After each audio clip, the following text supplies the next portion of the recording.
Good morning, students. I am Brajesh Singh Chauhan, your English teacher, and today's lesson will be about chapter 2, that is the diamond necklace.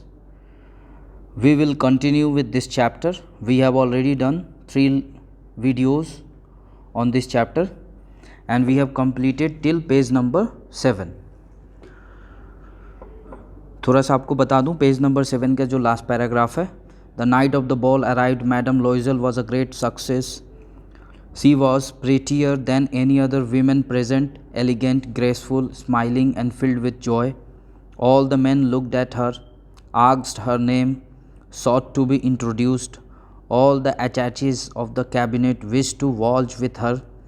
She was remarked by the minister himself. अब हमने last paragraph में ये पढ़ा था पिछले video में कि जो पार्टी का फाइनली जो दिन है, नाइट में जो पार्टी थी, वो फाइनली वो क्षण आ जाता है और madam Loisel was a great success. मतलब मैडम लोइजल ने जैसा सोचा था बिल्कुल वैसा ही होता है, मतलब वो वहाँ जाके छा जाती हैं।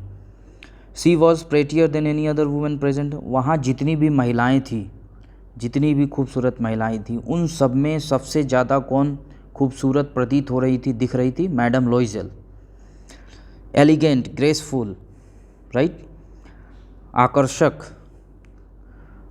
स्माइलिंग, मुस्कुराता हुआ उनका चेहरा, फिल्ड विथ जॉय, हर्षोल्लास से भरा हुआ। All the man looked at her, उनका जो चेहरा था वो प्रसन्न चित्त था, खुशनुमा था। And she was looking elegant, graceful, आकर्षक वो दिख रही थी। और वहाँ जितनी भी महिलाएं थीं उन सब में सबसे ज़्यादा खूबसूरत मैडम लोइजल दिख रही थी। Smiling and filled with Joy, all the man looked at her and asked her name. और जितने भी वहाँ पुरुष मौजूद थे सब उनकी तरफ ही देख रहे थे और सब उनसे नाम पूछ रहे थे, सॉट टू बी इंट्रोड्यूस्ड, और सब अपना अपना परिचय दे रहे थे मैडम लोइजल को।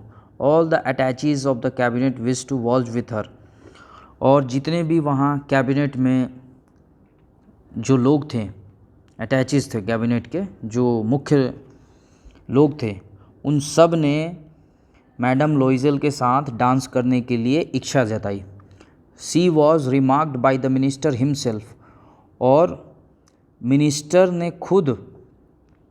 मिनिस्टर के द्वारा स्वयं वो रिमार्क की गई। मतलब मिनिस्टर खुद उनकी तरफ आकर्षित हुआ, ध्यान आकृष्ट हुआ, राइट, मिनिस्टर का खुद मैडम लोइजल की तरफ, और उसने रिमार्क किया इनको, राइट, कुछ कमेंट्स के साथ।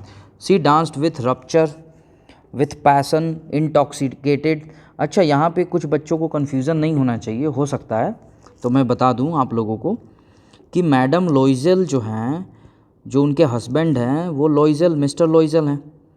तो इसलिए जो भी हस्बैंड का टाइटल होता है उसके आगे मैडम या मिसेज लगा के उनकी वाइफ को तो बुलाया जाता है, इसलिए मैडम लोइजल जो है उनके हस्बैंड का टाइटल है। तो मैडम लोइजल जो है उनका एक्चुअल नेम नहीं है, उनका एक्चुअल नेम क्या है? Mathilde, right.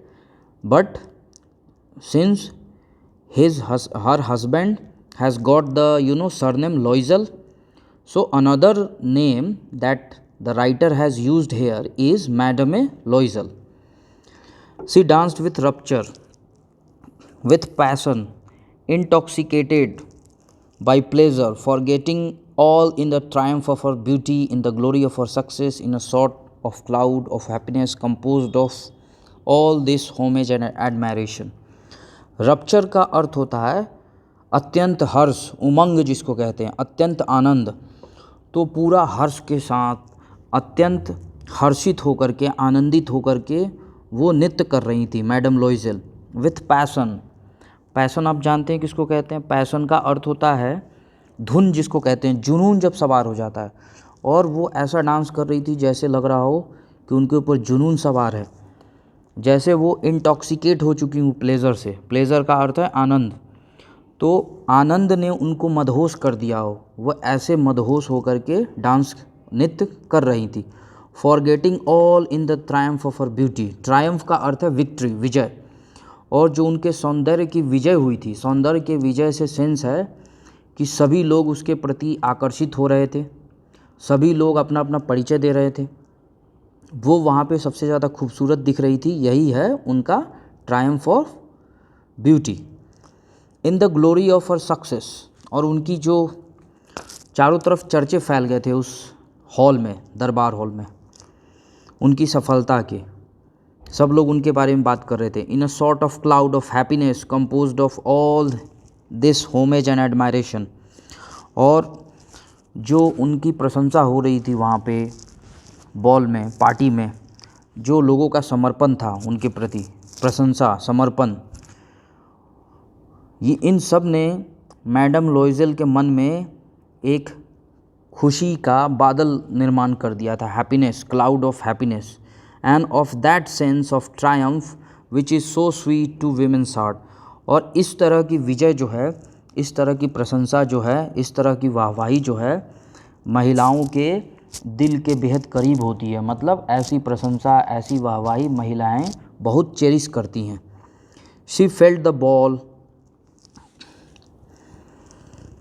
about 4 o'clock in the morning. Her husband had been sleeping since midnight in a little deserted afternoon with 3 other gentlemen whose wives were enjoying the ball. अब madam लोइजल जो हैं इतना ज़्यादा excited हो चुकी थी वहाँ पे, इतना ज़्यादा इंटॉक्सिकेटेड हो चुकी थी आनंद से, इतना ज़्यादा मदहोश हो चुकी थी कि उन्हें समय का ख्याल ही नहीं रहा। वो 4 बजे तक नृत्य करते रही वहाँ पे। और उन्होंने उस पार्टी को कब छोड़ा? 4 o'clock इन द मॉर्निंग।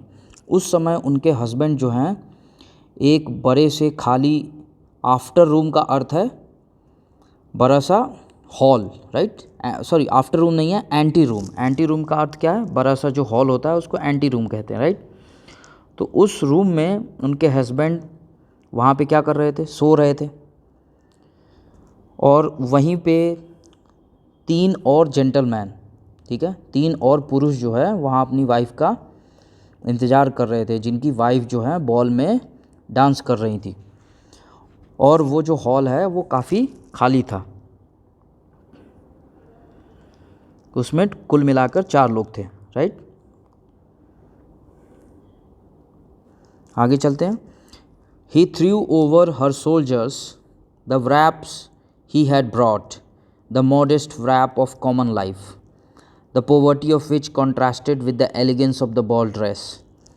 और जैसे ही मैडम लोइजल वहाँ पहुँची, उनके हस्बैंड ने, और मैडम लोइजल ने जगाया होगा कि अब चलना चाहिए, तो उनके हस्बैंड ने मैडम लोइजल के ऊपर, व्रैप का अर्थ है शॉल, राइट?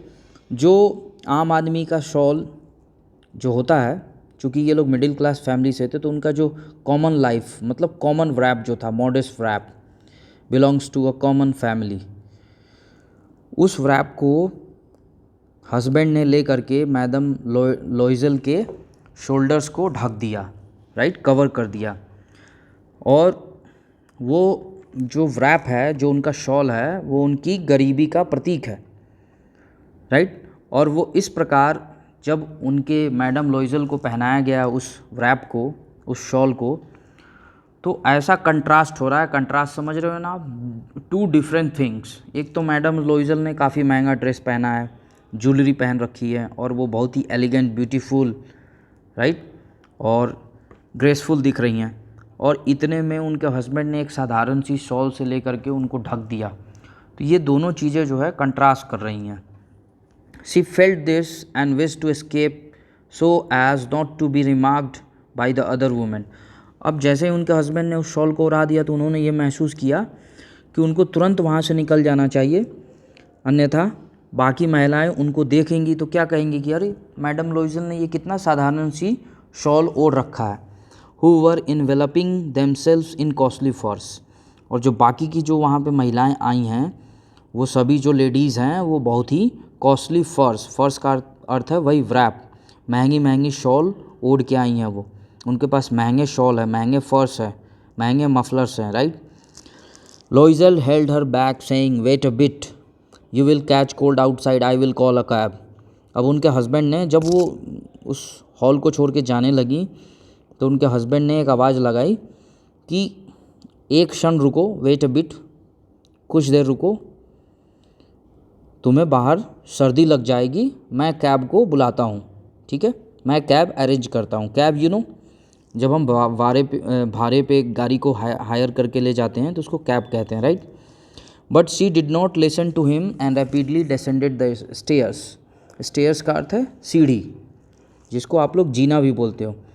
लेकिन मैडम लोइजल ने अपने हस्बैंड की बातों को बिल्कुल भी नहीं सुना और वो बहुत ही तेज़ी से सीढ़ी से नीचे उतर जाती हैं। When they reached the street, they could not find a carriage and began to look for one, shouting after the cabman passing at a distance. जब वो लोग नीचे उतरते हैं, right, when they reach the street, जब वो सड़क पे पहुंच जाते हैं तो उनको कोई भी कैरियज, कोई भी वाहन वहाँ नज़र नहीं आता है और वो देखने लगते हैं, प्रतीक्षा करने लगते हैं, सड़कों पे इधर उधर देखने लगते हैं कि कोई कैब है क्या। और जब भी कैब वहाँ से गुजरती थी तो वो लोग शाउट करते थे। जब आपको ऑटो या कैब टैक्सी पकड़ना होता है तो जब आप टैक्सी आपके बगल से गुजरती तो या तो आप पहले से हाथ देते हो या फिर आवाज़ भी लगाते हो। कुछ लोग हाथ भी देते हैं, आवाज़ भी लगाते हैं। तो ऐसा वो लोग कर रहे हैं। They went towards the seen in despair shivering with cold. अब सीन वहाँ पे कोई जगह है। सीन का अर्थ है यहाँ पे, सीन का ऐसे इंग्लिश में मीनिंग होता है मछली का जो जाल होता है, मछली पकड़ने के लिए जो जाल यूज़ किया जाता है, लेकिन यहाँ कैपिटल लेटर में यूज़ किया है तो इसका मतलब सीन का अर्थ वो नहीं है मछली का जाल। यहाँ पे अर्थ है सामने कोई पॉइंट है जिसका नाम है सीन।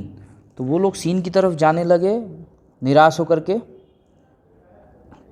शिवरिंग विथ कोल्ड, और ठंड से काँप रहे हैं। शिवर का अर्थ है काँपना। At last they found on the quay one of those ancient night caps. Quay का अर्थ क्या होता है? घाट, राइट। घाट मतलब वो जो इलाका है ऊंचा इलाका है और आगे चल के आगे ऐसा लग रहा है कि वो घाटी है, वैली है, आगे नदी या किसी भी चीज़ की पहाड़ की घाटी हो सकती है। तो वो अंतिम रास्ता है। तो वो क्वे पे मतलब वो जो घाट वाला जो रास्ता है वहाँ पे उन लोगों ने फाइनली एक एंशियंट, बहुत ही पारंपरिक तरीके का जो पुराना नाइट कैब, जो मॉडर्न नहीं है, आधुनिक नहीं है, जो पुरानी नाइट कैब है, जो ऐसी कैब जो नाइट में चलती हैं, वो मिल गई उन लोगों को। As though they were ashamed to show their shabbiness during the day. और उसको देख करके, उस कैब को, उस पुरानी सी कैब को रात में देख करके ऐसा लग रहा है कि ये रात में ही चलाता है।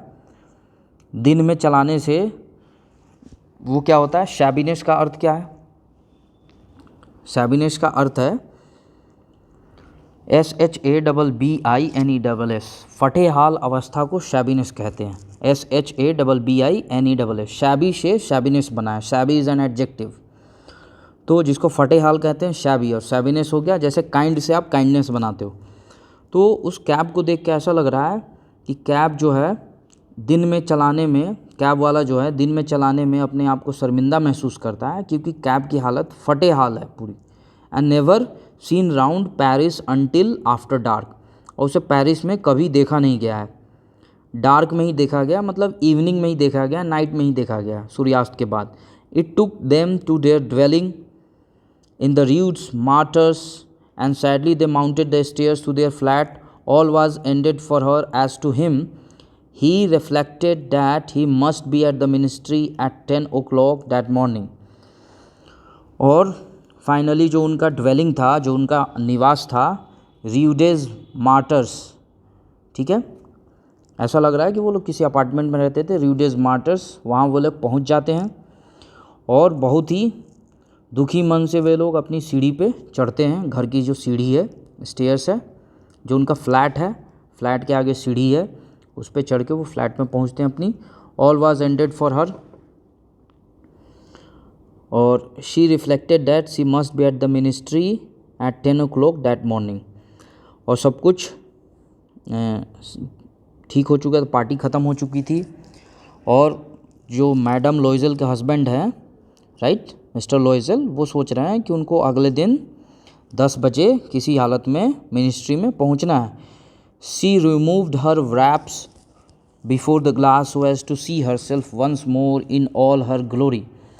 अब मैडम लोइजल अपना wrap हटा रही हैं ग्लास के सामने खड़ा होकर के, ग्लास के प्रत्यक्ष अर्थात मिरर, आईना के प्रत्यक्ष, शीशा के प्रत्यक्ष खड़े होकर के वो अपने रैप को जो उनके पति ने पहनाया था, कवर कर दिया था उनके शोल्डर्स को, राइट, वो हटा रही हैं ताकि वो फिर से अपने आप को एक बार देखना चाहती हैं। अपनी प्रशंसा जो उनकी खूबसूरती के लिए उनको बहुत सारा प्रशंसा मिली, एडमायरेशन मिला, उसको वो फिर से क्या है, उसी खूबसूरती को वो फिर से शीशे में देखना चाहती है। But suddenly she uttered a cry, लेकिन वो हल्का सा, क्राई मीन्स चिल्लाती हैं वो। She no longer had the necklace round her neck, और वो क्या देखती हैं कि उनके गले के चारों तरफ वो नेकलेस तो है ही नहीं जो वो पहन के गई थी। जिस नेकलेस को उन्होंने बोरो किया था अपने फ्रेंड से, वो नेकलेस उनके गले में नहीं है। What is the matter with you, demanded her husband, और उनके हस्बैंड ने तुरंत रिस्पॉन्ड किया कि क्या हुआ, क्या प्रॉब्लम है। शी टर्न डिस्ट्रैक्टेडली टुवर्ड्स हिम, और जैसे उसका हस्बैंड ऐसा पूछते हैं ना, मैडम लॉइजल अपने हस्बैंड की तरफ मुड़ती हैं, टर्न करती हैं। I have lost madam Forestier's necklace, she cried, और वो उनकी ज़बान लड़खड़ाने लगती है और वो आई हैव मैंने मैडम फॉरेस्टियर्स के नेकलेस को खो दिया। ही स्टूड अप बिविल्डर्ड, और ऐसा सुनते ही उनके जो पति देव हैं वो स्टूड अप, खड़े हो जाते हैं, घबरा जाते हैं। बिविल्डर्ड का मतलब कन्फ्यूज्ड हो जाते हैं, राइट, घबरा जाते हैं। व्हाट, हाउ, इम्पॉसिबल, क्या, कैसे, ऐसा कैसे हो सकता है, असंभव। They looked among the folds of her skirt, of her cloak, in her pockets, everywhere, but did not find it. और दोनों पति पत्नी, हस्बैंड वाइफ, सभी कपड़ों में ढूंढते हैं। मैडम लॉइजल का जो स्कर्ट है उसमें ढूंढते हैं, उनकी क्लॉक एक ओवर क्लोथ होता है जो ऊपर से ढकते हैं बॉडी को, महिलाएं पहनती है, उस क्लॉक में देखते हैं। जो स्कर्ट और क्लॉक के पॉकेट्स हैं उसमें देखती हैं, सब जगह देख लेती है, लेकिन कहीं भी उन लोगों को वो नेकलेस मिलता है। You are sure you had it on when you left the ball, he asked. और उसके पति पूछते हैं मैडम लॉइजल को कि तुम बिल्कुल श्योर हो कि जब तुम बॉल से आ रही थी, जब तुमने पार्टी को तुमने छोड़ा, जब तुम पार्टी से घर आ रही थी, तो उस समय तुम्हारे पास वो नेकलेस था। Yes, I felt in the vestibule of the minister's house. Vestibule का अर्थ है गलियारा, जो कॉरिडोर होता है ना, गलियारा जिसको प्रवेश कक्ष कहते हैं। तो मैडम लॉइजल कहती, यस, मुझे महसूस है कि जब मैं मिनिस्टर्स हाउस के गलियारे से जब गुजर रही थी, कॉरिडोर से, तो मुझे महसूस हुआ कि मेरे गले में नेकलेस है। But if you had lost it in the street, we should have heard it fall, it must be in the cab. Yes, probably, did you take his number. अब उसके हस्बैंड बोल रहे हैं कि लेकिन अगर मान लो, चलो मानते हैं कि जब तुम पार्टी छोड़ के आ रही थी तो तुमने महसूस किया था कि नेकलेस तुम्हारे गले में था, लेकिन ऐसा भी तो हो सकता है कि वो या तो कैब में गिर गया हो, ठीक है, और अगर स्ट्रीट पे गिरा होता, जब हम लोग उस मिनिस्टर्स हाउस से स्ट्रीट तक, जब तक कैब नहीं पकड़े थे, स्ट्रीट पे हम लोगों ने पैदल चली थी, अगर वहाँ गिरी होती तो आवाज़ हुई होती। इसका मतलब है वो जो नेकलेस है कैब में गिरी है। Yes, probably. और मैडम लॉइजल अपने हस्बैंड की बातों में हाँ मिलाती हैं, कहती हैं बिल्कुल, प्रोबेबली, शायद, प्रोबेबली का अर्थ है मे बी। क्या तुमने उस कैब वाले का नंबर नोट किया? No, and you didn't you notice it. नहीं, और तुमने डिडेंट यू नोटिस इट, तुमने गौर किया था उसके नंबर को, क्या तुम्हें ध्यान में है? No. They looked thunderstruck. अब वे लोग जो हैं, दोनों हस्बैंड वाइफ, एक दूसरे को हक्का बक्का होकर देख रहे हैं। At last लॉइजल put on his clothes. अंततः लॉइजल जो है अपने कपड़े रिमूव करने लगती हैं। I shall go back on foot, said he, over the whole route to see whether I can find it. उसके हस्बैंड क्या कह रहे हैं कि मुझे पैदल ही वापस जाके देखना चाहिए, पूरे रूट में, मतलब पूरे रास्ते में, मिनिस्टर्स हाउस से लेकर के उनका जो जहाँ वे लोग रहते हैं, रिवडेज मार्टर्स में, तो तो मैं वापस जा रहा हूँ अपने रूट में देखने के लिए whether I can find it, मुझे मिलता है कि नहीं। He went out, she sat waiting on a chair in her ball dress without strength to go to bed, overwhelmed without any fire without thought. और उसके पति जो है बाहर उसको ढूंढने के लिए रास्ते में चले जाते हैं। मैडम लोइजल जो है बॉल ड्रेस में ही अपने बॉल ड्रेस को उतार नहीं पाती हैं, इतना दुखी हो जाती हैं वो, इतना उनके लिए एक ऐसी घटना है ये नेकलेस का खो जाना। वो अपने हस्बैंड का इंतज़ार करती हैं उस चेयर पे बैठे बैठे, उनकी हिम्मत नहीं हो रही है कि वो बेड पे सोने के लिए जाएं, राइट। हर हस्बैंड रिटर्न्ड, और जो उनका नेकलेस उनका खो गया है उसका थॉट उनके मन से जा नहीं रहा है। तो ये सारी चीज़ें हैं जो मैडम लोइजल को हिम्मत नहीं दे रही हैं कि वो सोने के लिए बेड पे जाएं। Her husband returned about 7 o'clock, so you can see उनके हस्बैंड जो है, अगर वो लोग पार्टी से 4 o'clock में चले थे, अगर हम लोग मानते हैं कि 5 बजे भी पहुंच गए अपने घर से, और अभी उनके हस्बैंड जो हैं 7 o'clock में वापस आ रहे हैं, तो अगर हस्बैंड 5 बजे निकले होंगे मान लो, तो 7 बजे लौट रहे हैं, मतलब he had search the necklace for about 2 hours, he had found nothing, और उनको कुछ हाथ नहीं लगता है। He went to police headquarters, to the newspaper offices to offer a reward, he went to the cab companies everywhere in fact, और वो police headquarter में जाके इसकी रिपोर्ट करते हैं, न्यूज़पेपर ऑफिसेज में इश्तहार देते हैं, एड्स देते हैं कि जो उस नेकलेस को ढूंढ के लाएगा उसको कोई रिवार्ड दिया जाएगा, इनाम दिया जाएगा।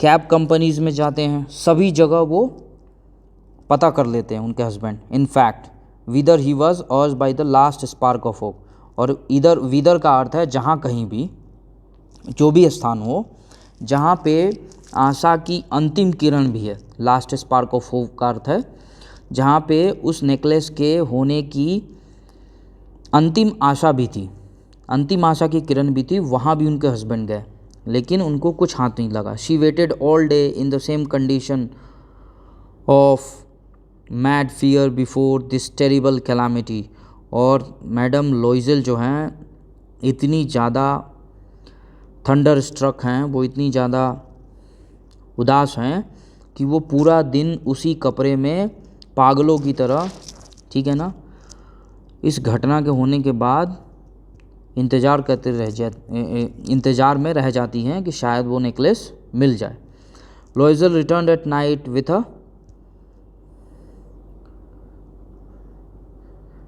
Loisel returned at night with a hollow pale face. He had discovered nothing.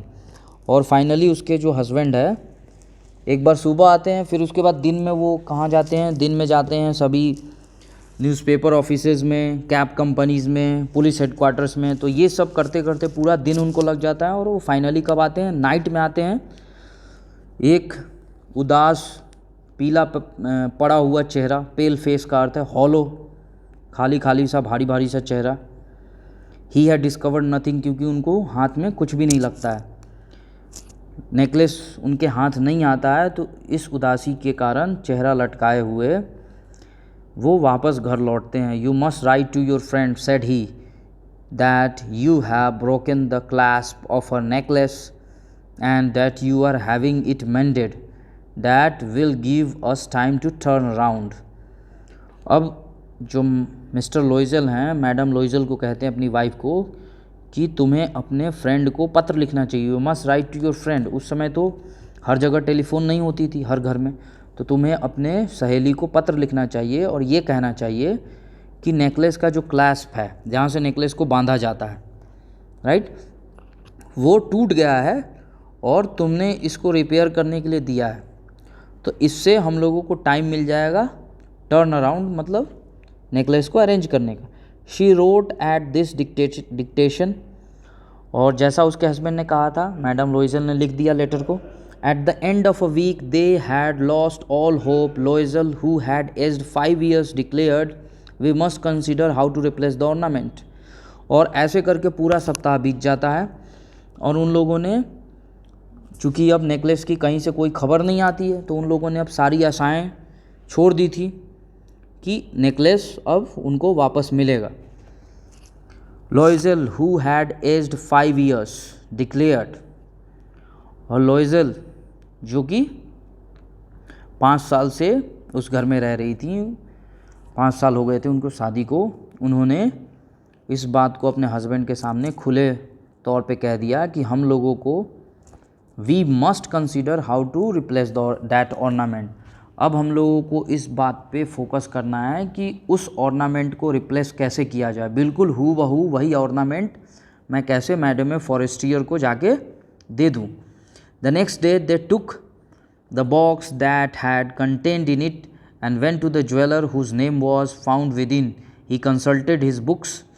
अगले दिन वे लोग जिसमें वो नेकलेस था उस बॉक्स को लेकर के ज्वेलर के पास गए। उस ज्वेलर के पास जाते हैं जिस ज्वेलर का नाम उस बॉक्स पे छपा हुआ था, और ज्वेलर ने अपनी किताबों में देखा, मतलब अपने बही खाते में देखा, चेक किया कि ये क्या होता है जब आप किसी को सेल करते हैं तो आप सारा रिकॉर्ड रखते हैं as a shopkeeper, as a jeweller. तो it was not I madam who sold that necklace. अब मैडम लॉइजल कह रही है कि मैं नहीं, it was not I madam who sold that necklace, I must simply have furnish the case. अब उस जो ज्वेलर जो है मैडम लॉइजल से कह रहा है कि मैंने नहीं इस नेकलेस को बेचा है, आई must simply have furnish the case, मैंने सिर्फ उसका केस बनाया था। मतलब वो जो बॉक्स है ना, वो सिर्फ वो जो फर्निश्ड बॉक्स है, उस बॉक्स को उस ज्वेलर ने दिया था जिस बॉक्स पे ज्वेलर का नाम छपा हुआ था। लेकिन उसने साफ साफ इस बात को कह दिया कि इस नेकलेस को उसने सेल नहीं किया है, सिर्फ उसने बॉक्स दी थी, बॉक्स सेल की थी। Then they went from jeweller to jeweller searching for a necklace like the other, trying to recall it, both sick with chagrin and grief. अब ये लोग एक ज्वेलर से दूसरे ज्वेलर के पास जाने लगते हैं। ज्वेलर का अर्थ जानते ही हैं, सुनार जिसको कहते हैं। एक सुनार से दूसरे सुनार की दुकान पे जाने लगते हैं उस ज्वेलर की तलाश में, उस डायमंड नेकलेस की तलाश में। और ऐसा करते करते दोनों जो हैं हस्बैंड वाइफ बीमार दिख रहे हैं, both sick with chagrin and grief. और चैगरिन का अर्थ है कलेश, राइट, घोर निराशा, संताप और दुख में वे लोग बीमार दिखाई दे रहे हैं। They found in a shop at the palace royal. Palace royal एक कोई जगह है, palace royal in a shop at the palace royal. Palace royal is a place, might be a place in Paris, and that place they found a shop, उनको एक दुकान दिखती है, a string of diamonds that seemed to them exactly like the one they had lost. The diamond necklace, they found a string of diamonds which was very similar to the diamond necklace of the Madame Forestier which Madame Loisel had lost in the ball. वो बिल्कुल वैसा ही उनको एक diamond दिख जाता है उस shop में, राइट।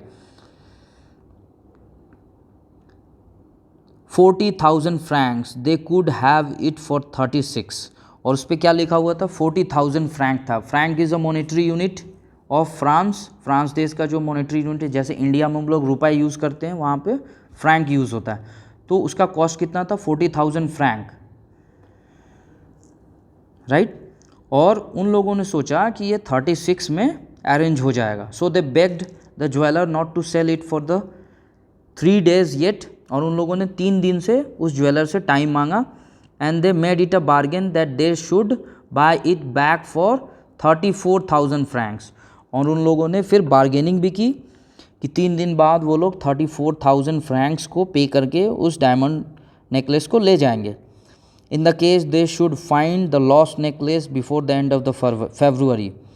और उन लोगों ने ऐसा प्लान किया कि by the end of February समाप्त होते होते, मतलब फरवरी समाप्त होने के पहले, before the end of February, right, they could by that necklace.